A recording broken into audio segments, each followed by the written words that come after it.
This is Amy, and welcome to Healer Within.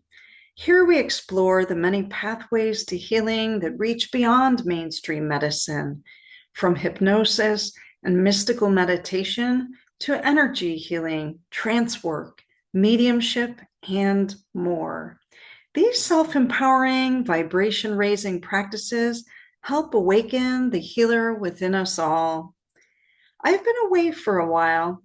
I took a break from the podcast to recover from surgery and to complete my first automatic writing piece, now published and available on Amazon, Whispers Beyond the Veil, Channel Teachings Inspired by the Spirit World. At the end of this podcast, I'll include links to my book, key concepts from today's podcast, and a couple of guest interviews where I share more about my near-death experience and mediumship unfoldment. So look for the podcast links to Our Paranormal Afterlife and Adventures Within. You don't want to miss these conversations. Today's episode was meant to arrive after this break. Because it's about whispers from beyond, otherworldly contact, and the frequencies of healing that flow when we open to communication with ETs and interdimensional beings. It was 3 a.m. on September 11th when I awakened to a whisper in my left ear, Ah-Koo-Nay, a sound I had never heard before that pierced through me and commanded my attention. Then came the directive, get up and record this. I stumbled to my computer, hoping the word had a translation somewhere. Nothing. No origin, no known language. But when I closed my eyes and repeated these sounds, Ah-Koo-Nay, warmth spread through me, my body softened, and an energy enfolded me like a cloak. Then came this thought, and I knew it wasn't my own. Welcome home. You are safe. They identified themselves as interplanetary beings from a galaxy furthest from the Earth, a world without light, where their physical bodies emit light.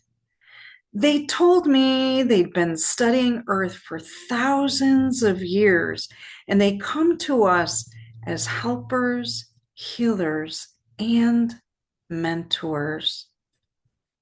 And they offered this wisdom that human death is not a departure, but a transformation, like water shifting to vapor. Our souls, they explain, do not go elsewhere, but remain in the very space around us, vibrating beyond the range of ordinary senses at a higher frequency. And then they offered this insight that our food source is the number one cause of what humans call death. In their world, they absorb nutrients directly through their skin into the bloodstream. In time, they say, humans will adapt in similar ways. And the sounds, Ah-Koo-Nay, it's more than just a name. It's a sound and a healing frequency. When chanted, it draws their energy close, currents of light that can be seen or felt as they move through and around our bodies. Now, I know this sounds like a science fiction novel, yet I assure you this is a topic I have very little interest or exposure prior to this very encounter. So, suspend judgment for a few more moments and listen on. 4 nights later, during one of my Sacred Spirit Circle workshops, Elaine, one of the attendees, began seeing faces reflected in the TV behind me. First, a hollow, squash shaped head with large, round eyes. Then a woman with long hair wearing a headband. Then a round faced man. Then a man with a short billed cap. Then another woman with long hair. According to Elaine, the faces rotated in and out, 5 in total, as though cycling through various dimensions. I wondered if Elaine was seeing some of the same beings I had encountered. Or perhaps the veil was thin enough, thanks to our gathering, to get a glimpse of something outside the visible spectrum. Since then, I've used Ah-Koo-Nay. I've used this chant in private healing sessions. One client who's been trying to conceive after several miscarriages felt a profound shift. Well, we'll see what unfolds. Now, for the second visit of Ah-Koo-Nay, on September 25th, the voice returned at 2:50 a.m. and I resisted. I had an early podcast interview that morning and I desperately needed the extra rest. But the voice said this: there is much to be learned for the listening ear. And so I sat in my trance space, and this is what they shared. The earth plane is becoming more and more polarized and divided between higher and lower frequencies. Light workers are feeling distracted, scattered, and even tempted to completely shut down. But here is the guidance they offer. You may feel like a flower without roots, but do not wither. Turn toward the sun. They called this particular era in time a spiritual renaissance, a time of great harvest where the veil between dimensions is thinner than ever before. Healing, wisdom, and solutions will flow into our world to counterbalance what conventional medicine and mainstream society cannot yet provide.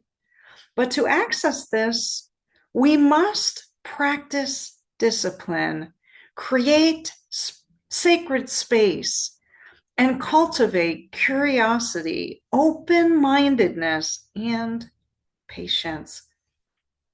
Now, for the more science-minded among you, does any of what I share line up with what we know? Surprisingly, yes. For example, life without sunlight. On Earth, entire ecosystems thrive in the deep ocean, feeding not on sunlight, but on chemical energy. Many living organisms glow with bioluminescence, creating living light. On the topic of dark or rogue planets, astronomers now believe there are countless planets drifting through space without stars, warmed by internal heat. And some of these planets may support life. Hidden oceans, worlds like Europa, may hold vast subsurface oceans, habitats for life invisible from the surface. And could other inhabitants from other planets be observing us? Theories exist that advanced civilizations might send autonomous probes to quietly watch developing planets. So, While no one can prove the Ah-Koo-Nay experience I share with you in today's podcast, science does suggest that life in darkness, beings who emit light, and long-term interstellar observers are far from impossible. Now, if these beings are reaching out, what could this mean for us? What if chanting Ah-Koo-Nay doesn't just open a channel, but recalibrates our very cells, inviting healing frequencies from beyond the earth? What if our evolution is not just technological, but biological, learning to tune into frequencies that can address physical imbalances? Perhaps these encounters invite us to remember that healing is never confined to one world or one method. It is part of an interdimensional conversation. And the more we are open to listening and receiving, the more profound the medicine and wisdom we may receive. Thank you for joining me on this journey into the frequencies of the Ah-Koo-Nay. At the end of this podcast, you'll find links to my website, to my new book, Whispers Beyond the Veil, Channel Teachings Inspired by the Spirit World, along with links to key concepts from this episode and my guest interviews on our paranormal afterlife and adventures within. In both of those podcasts, I share more about my near-death experience and mediumship unfoldment. And in my next podcast, I'll share more about my recent book and the automatic writing process. Until next time, may you find the courage to listen for the whispers and the willingness to be transformed by them. Have a beautiful and blessed week.